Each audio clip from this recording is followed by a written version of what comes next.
Alors bonjour, et je pourrais vous présenter des vœux, mais je vais plutôt vous présenter des vœux de sortie des fêtes obligatoires. Parce que c'est assez drôle, j'ai reçu nombre de textos, de messages, comme beaucoup, tout le monde a reçu plus ou moins, les messages qui donnent l'impression qu'on songe à des gens auxquels on ne songe pas, simplement parce que de temps en temps on fait partie d'un agenda et qu'on fait des vœux groupés, qu'on envoie à tout le monde, et d'un seul coup on se dit tiens, cette personne qui m'envoie ses vœux, pour quelle raison? Simplement parce qu'on a mis le paquet de son agenda et finalement on présente des vœux, ça ne veut plus dire grand-chose, cette espèce de clic généralisé qui fait que à une époque on écrivait des cartes de vœux. Je me souviens de mon père qui au bout de la table prenait son stylo et puis consciencieusement faisait une lettre à chacun avec des choses dites très précisément pour chacun. Enfin, c'était personnalisé.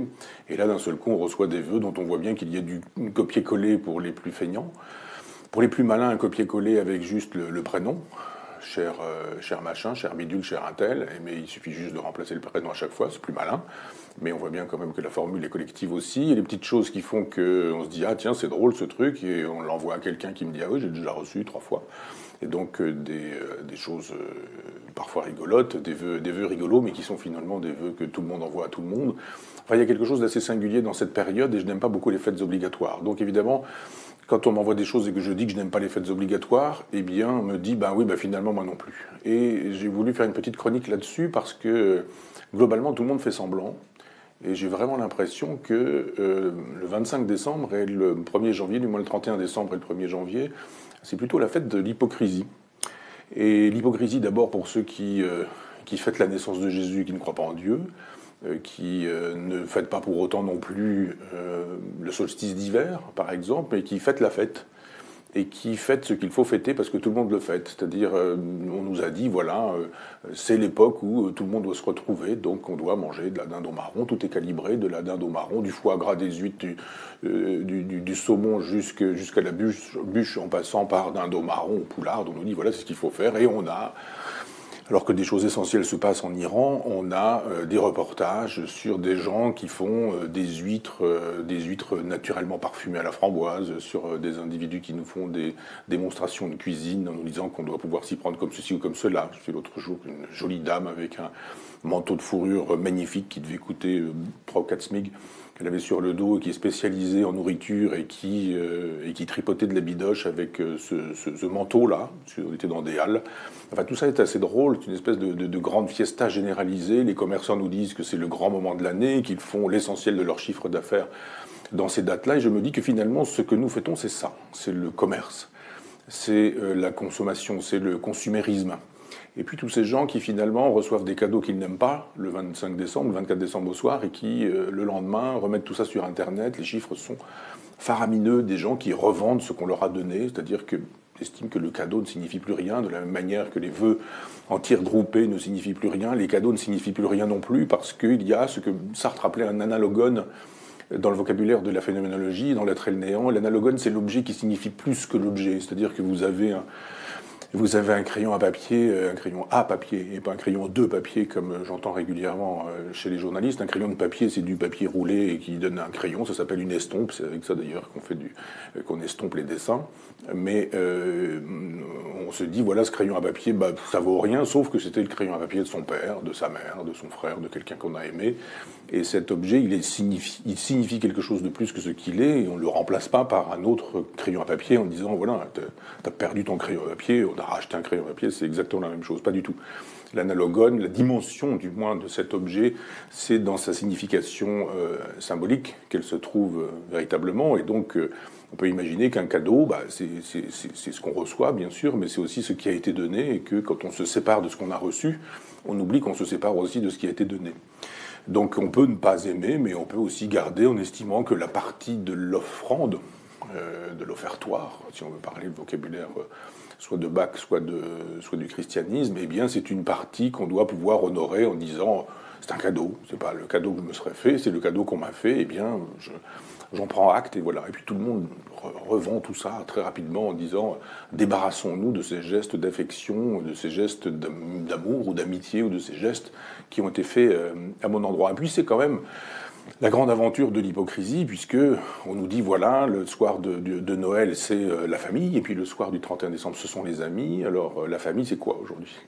Une époque où la famille, c'était pas bien compliqué, c'était une famille qui durait pour la vie entière, on divorçait très peu, rarement. Moi, je me souviens que petit garçon, il y avait dans ma classe un enfant de divorcé et que tout le monde le regardait avec un drôle d'œil. Et puis aujourd'hui, dans cette même école, c'est plutôt l'enfant dont les parents ne sont pas divorcés qu'on regarde d'un drôle d'œil.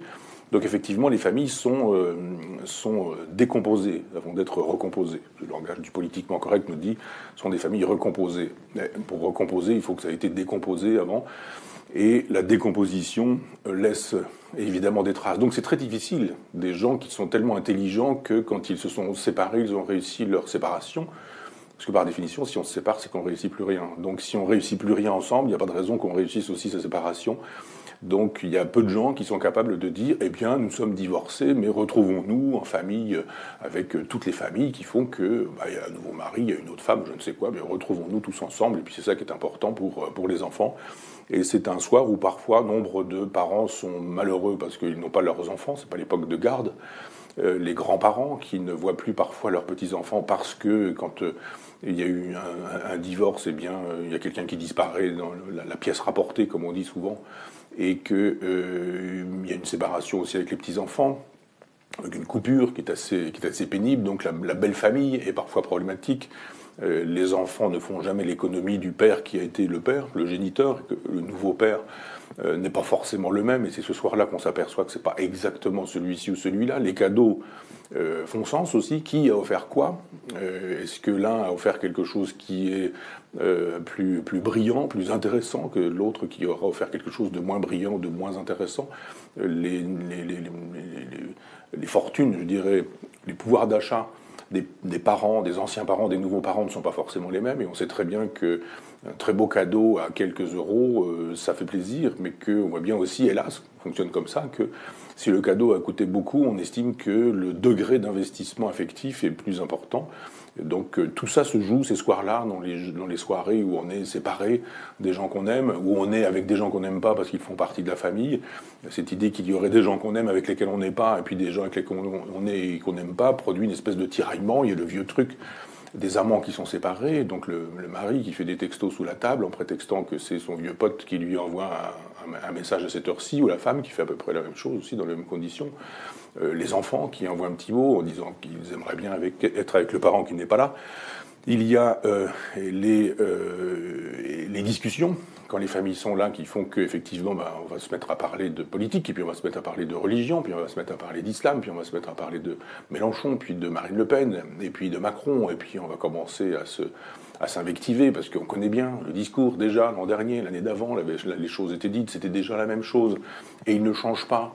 Le type qui aujourd'hui défend le Front National et qui a dû être au Parti communiste et à la CGT il y a 20 ans, mais qui n'a pas changé non plus, puisque finalement ce sont les partis qui ont changé, et que quand on a parfois gardé les mêmes idées, on se retrouve à des bords opposés, donc on s'engueule, on a trop bu, on boit trop, on mange trop, donc effectivement il y a un moment donné où on se dit mais qu'est-ce qu'on fait dans cette galère, qu'est-ce que c'est que d'avoir des parents comme ça, des beaux parents comme ça, des familles comme ça, et on trouve tout ça assez pénible au bout du compte. Et puis il y a les morts, les grands absents, ceux qui ne sont pas là et avec lesquels parfois on passe la soirée sans que les autres le sachent, parce qu'effectivement les vivants nous rendent la vie pénible et que les morts nous réconfortent un petit peu. On se dit, oui, voilà, ils ne sont pas là, mais ils sont tellement là dans leur absence, puisque la mort c'est une absence qui est éminemment présente, et que parfois il y a des présences tellement légères qu'on ne voit pas qu'elles sont là.